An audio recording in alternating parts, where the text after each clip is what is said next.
একবার একজন হাজবেন্ড তার রাগী বউকে এক ব্যাগ পেরেক দিয়ে বলল যে যখনই তোমার রাগ হবে তখনই তুমি এখান থেকে একটা করে পেরেক নিয়ে দেয়ালে পুঁতে রাখবে। প্রথম প্রথম তো সেই রাগী বউ তার স্বামীর কথা অনুযায়ী যখনই তার রাগ হতো সেখান থেকে একটা করে পেরেক নিয়ে সে দেয়ালে পুঁতে রাখতো।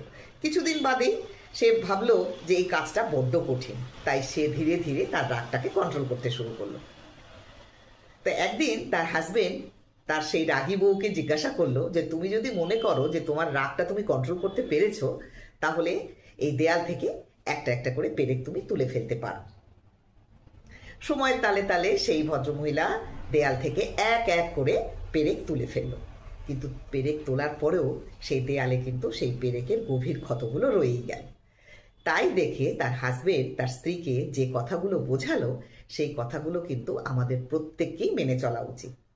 তিনি বললেন যে যখন আমরা রাগের মাথায় মানুষকে উঁচু স্বরে কথা বলি, তার উপরে চেঁচামেচি করি, গালাগাল দিই, তাকে ছোট করি, তাদের মনেও কিন্তু এই ক্ষতের মতো আঘাত সৃষ্টি করে।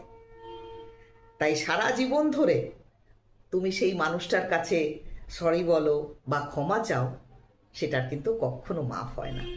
তাই যেটা করবে সেটা বুঝে শুনে ঠান্ডা মাথায় করাই ভালো।